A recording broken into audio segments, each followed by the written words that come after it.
So last upload we talk about basic lighting setups, you know. We look at sitting by a window, talk about using ring light.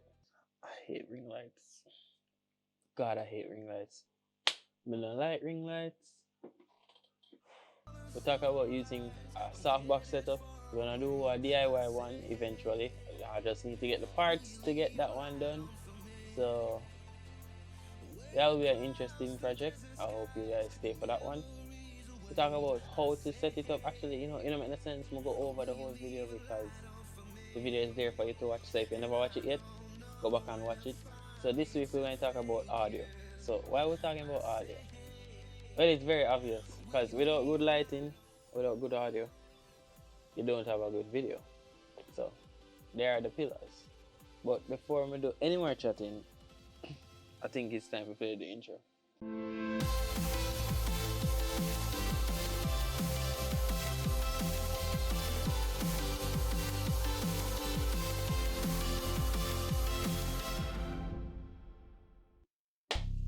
So welcome back, it's the Intuitive One, Joaquin Barnaby here. And if you are watching this video for the first time, like everybody else, please hit the subscribe button and turn on the notification bell. If this is the first time on this channel overall, check out my other two videos. It talks about why am I here and it talks about lighting. And I'm not gonna review lighting anymore, so you should go and watch that video. It's audio. Why are we talking about audio today? Well, it's obvious that lighting and audio are the pillars of making good videos, and specifically usage of a microphone and types of microphones that we can use. So firstly, we need to understand the difference between omnidirectional mics and unidirectional mics. It's a very simple way to look at it. When you know the word omni, it would be like all, everywhere.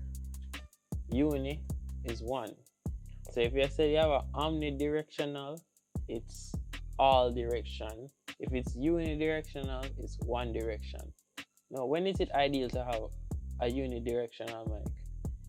For simple dialogue that you don't want any background noise. When is it ideal to have an omnidirectional voice mic? Why am I saying voice? Why you have an omnidirectional? It's more effective if there are multiple persons who need to talk into the same mic.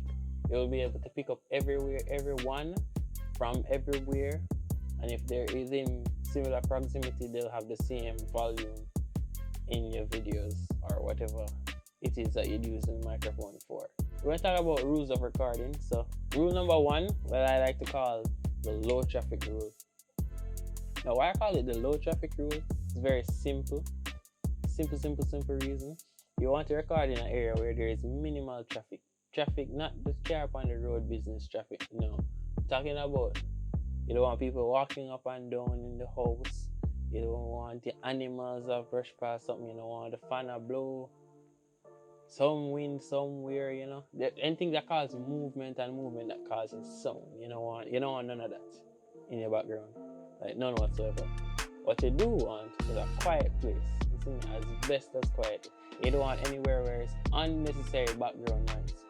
So you don't want to record anywhere where the dog a bark. You don't want to record anywhere where your mother cuss you for washing the dish. Please do your chores before you do anything else, so your parents and you can live in peace.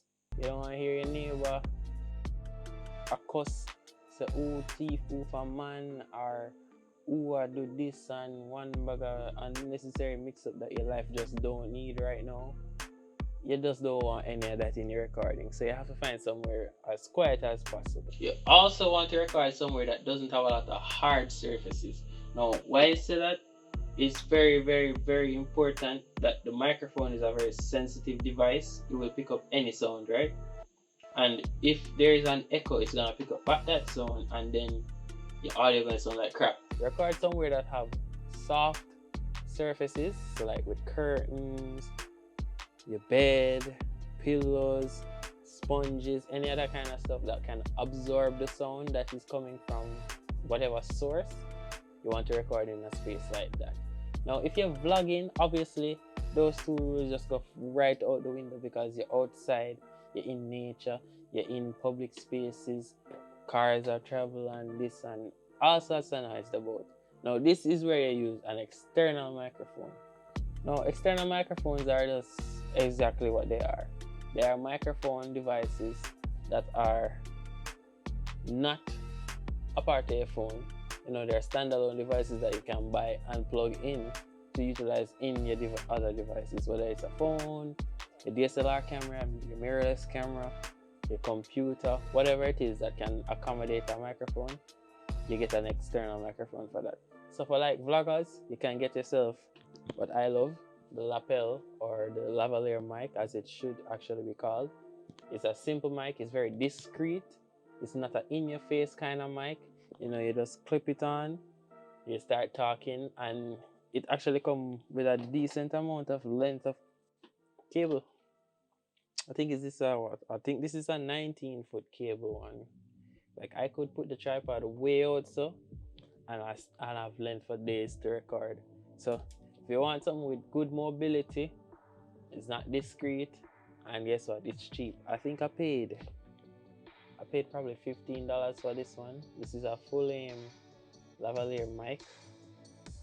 One thing though, if you are an Android user, and if you're unfortunate like me, who has the Samsung Galaxy S9 Plus, I don't know why there's an issue with it, but try to get one of these lavalier mics where the 3.5mm jack has 4 sections and 3 rings. That's what they call a TRRG connection. I don't remember the exact wording for it. That's the abbreviation, TRRG. The regular ones are TRG, where there's 3 sections and 2 rings. You don't want that one. To play it safe, you get a TRRG 3.5mm. Alright? So the next microphone we want to talk about is the condenser mic. So obviously I couldn't stay in my bedroom because I have to go around my computer desk, my workstation. And yeah, so the condenser mic is called a condenser because apparently it converts the acoustic energy into electrical energy, which is the word condenser is an old term for capacitor. That doesn't really matter to me, but the fact is that this mic is absolutely amazing. It has this professional look, first of all, and this one comes with a desk clamp, the boom arm, the actual microphone, the shock mount, the pop filter, and then the USB cable. Yes, a USB cable. You do not need to plug this into a 3.5mm jack. This one is not built for a 3.5mm jack, and you don't need an audio interface, because you know when you check out some other condenser mic, the more professional expensive ones, they're usually like XLR type connection, and you need an interface because you know computer ports don't come with XLR. So you need an audio interface, and then you probably need something for current for that audio interface so that you can get the highest quality. But this is plug and play, like literally plug and play. Unfortunately with this model though, this one is omnidirectional. However, if you turn the mic volume low, the background noises will be like really small, and you can edit it out in whatever audio editing software you want to use. But it's a simple setup, and these can range anywhere between, like, for the cheap decent ones, $39, $40, up to, if you want to get really pricey, you can spend up to $600 on a mic. Who's gonna do that? Don't do that.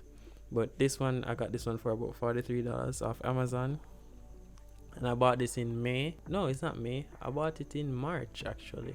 I needed a mic. The mic on my laptop wasn't really good enough, so I needed a mic, and I bought this one, and I use it for my online classes. I use it to record music from time to time. The only reason you see the lavalier mic more is because I can go places with lavalier mic, versus this guy has to sit at the computer desk. So where you'd sacrifice mobility, you would gain in better audio quality. So you decide if you want to use a lavalier mic or the condenser mic. So this week we learned about recording, how to record, the rules of recording. I talked about external microphones, you know, the lavalier mic, the condenser mic, and these are the tools that you need to make good videos. And I'm just a new YouTuber, but I can tell that having good lighting and a good audio setup has actually helped my videos, because though I may not have a lot of views, I actually have high watch time, which is very important because I think so far for the 2 videos that are on the channel, I have a watch time of 9.6 hours. And I hope that as uploads happen, I get better at creating these videos. You get better at creating your own videos.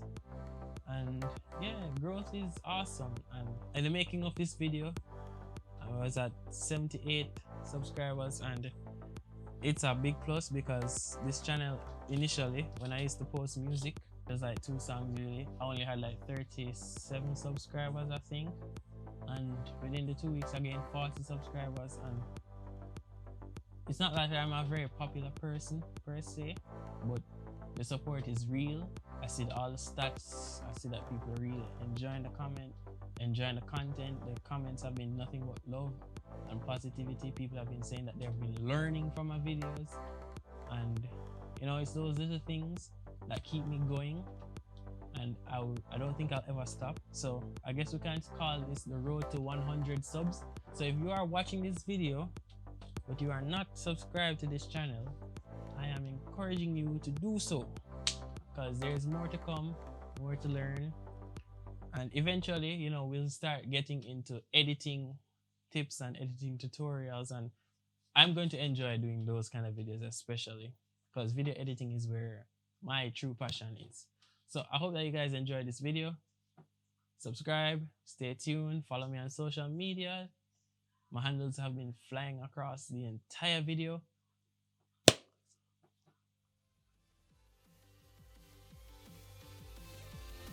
Miss you.